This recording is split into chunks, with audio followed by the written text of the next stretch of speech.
Can we confirm this tonight? It's happening.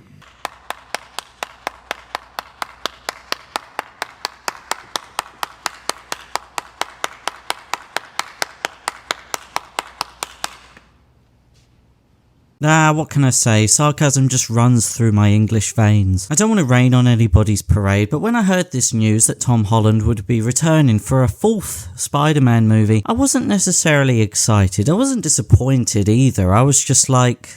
That's good news. And it's strange because I love the character of Spider-Man. I've played pretty much all of the video games, watched all of the movies, and I'm in my mid-20s, so I grew up with Tobey Maguire Spider-Man as well as Andrew Garfield's. Even though they both have slightly different takes on the character, I still feel that connection. I really feel like they are both Spider-Man. And no, this video isn't sponsored by IGN. But the point is, I haven't really felt that connection with Tom Holland's Spider-Man, and that's the question we'll be trying to answer in today's video. Why is that? Why doesn't Tom Holland's Spider-Man feel like Spider-Man? One of Spider-Man's most defining characteristics is his sense of isolation, particularly the loneliness that comes with balancing heroism and his personal life. Tobey Maguire's and Andrew Garfield's versions are almost completely self-reliant. They don't really have any mentors or any financial backing. They don't really have any money. They don't even really have any friends who can understand their struggles.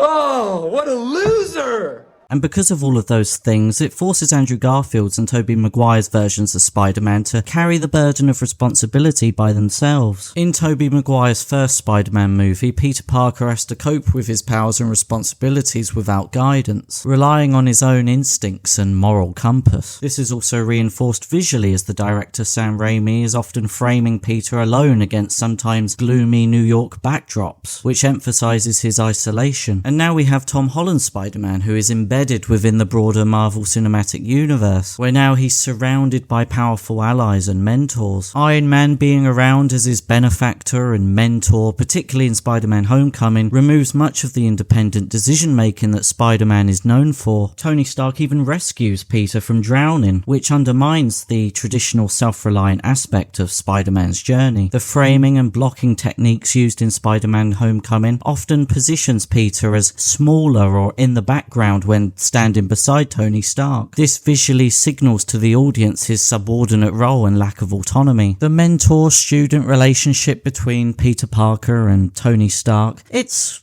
nice, I like it. It's not, I don't dislike it. I know it's popular amongst fans and, you know, it's fine. But if we're being honest, it does contradict one of Spider-Man's most defining characteristics, which is his sense of isolation.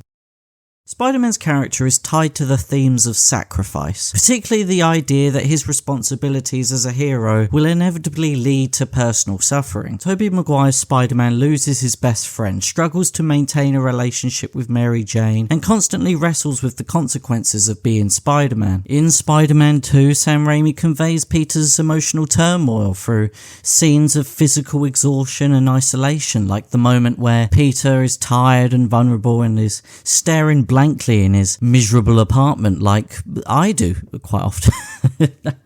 But put your violins away, because that's the point. The scene grounds the character in real world hardships, like it amplifies his everyman appeal. As for Andrew Garfield's Spider-Man, the weight of personal loss is even more emotional. In The Amazing Spider-Man 2, the death of Gwen Stacy is a direct consequence of Peter Parker's actions as Spider-Man, highlighting the devastating cost of his dual identity. The scene is carefully constructed, the slow motion effect, the heavy use of close-ups on Andrew Garfield's face as he realizes the consequences, and the bleak colour palette all emphasize the tragic reality of his life. This experience profoundly changes him, making him a hero haunted by loss. And then by contrast, you have Tom Holland's Spider-Man, who remains relatively insulated from such personal sacrifices, or at least until No Way Home. While his arc becomes more tragic with the death of Aunt May, the gravity of loss and sacrifice isn't a consistent theme throughout his journey. Instead, his early struggles center around balancing his school life with superhero duties, and he's often bailed out of tight spots by more experienced heroes. The MCU's lighter tone and use of humor diminishes the severity of his responsibilities, which makes the stakes feel lower and reduces the impact of his character's growth.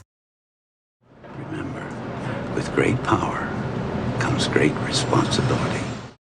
This phrase is the philosophical backbone of Spider-Man's character. Both Tobey Maguire's and Andrew Garfield's versions of Spider-Man emphasize this idea repeatedly, making it the core of their actions. For example, in Sam Raimi's first Spider-Man movie, Uncle Ben's death becomes a haunting reminder that Peter's actions have irreversible consequences. Tobey Maguire's Peter carries this guilt and conviction throughout his trilogy, which grounds his moral decisions. The phrase is often echoed in scenes of self-reflection, giving Peter Parker's choices weight and emphasizing that being a hero isn't easy. In the first Amazing Spider-Man movie, Andrew Garfield's Peter has a similar experience with loss. His search for purpose and redemption after Uncle Ben's death shapes his character, making him feel complex and troubled. Marc Webb directs these scenes with an emphasis on close-ups, which captures Andrew Garfield's internal conflict, adding a raw emotional layer to his portrayal. However, Tom Holland's Spider-Man doesn't have this foundational experience until Aunt May's death in No Way Home. Because Tom Holland's Spider-Man doesn't have a moral anchor, particularly in his earlier appearances, his decisions are motivated by a desire to impress Tony Stark, rather than by his sense of responsibility. This difference in motivation impacts the character's depth, making him feel less defined by his moral struggles and more like a young, well-meaning apprentice. Spider-Man's villains traditionally have a personal connection to Peter Parker, adding a layer of emotional complexity to their conflicts. In Sam Raimi's trilogy, both Green Goblin and Dr. Octavius have strong ties to Peter. They force Peter to confront his values and his relationships, making each battle feel like a personal struggle. In Spider-Man 2, Doc Ock begins as Peter's mentor, and their shared respect gives their eventual conflict a tragic weight to it. Andrew Garfield's Spider-Man also faces personally driven enemies, with the conflict between Peter and Harry Osborn in The Amazing Spider-Man 2 ending in tragedy. The director, Marc Webb, directs their interactions with a muted, dark colour palette, which reinforces the grim atmosphere and raises the emotional stakes. When Harry kills Gwen at the end, it intensifies Peter's guilt and forces him to re-evaluate his role as Spider-Man. In contrast, Tom Holland's villains in Spider-Man Homecoming and Far From Home are more connected to Tony Stark than to Peter. The Vulture's grudge in Homecoming stems from losing a contract to Stark Industries, and Mysterio's vendetta in Far From Home is directed at Tony's legacy, making Peter a secondary target. This diminishes the personal impact of their conflict, making these encounters feel like assignments rather than personal challenges. The MCU's tendency to link Peter's enemies to Tony Stark distances Tom Holland's Spider-Man from the intimate, morally challenging villain dynamics that define Tobey Maguire's and Andrew Garfield's arcs.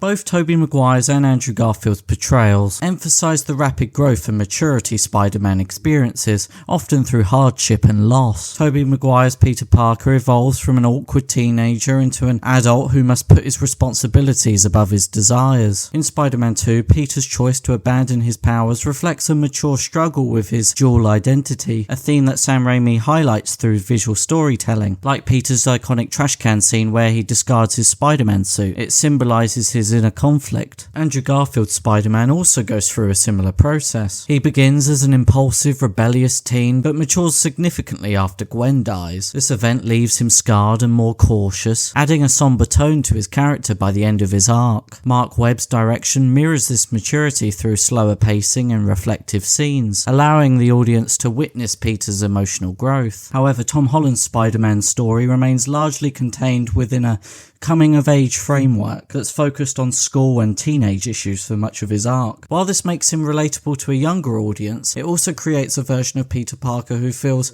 less burdened by the real-world responsibilities that define traditional Spider-Man. His growth is primarily about fitting into the larger MCU and becoming worthy in the eyes of his mentors, particularly Tony Stark. His maturity is delayed until No Way Home, when Aunt May's death finally propels him toward a more classic Spider-Man outlook, but this shift almost feels sudden after 2 films of a lighter, more carefree tone.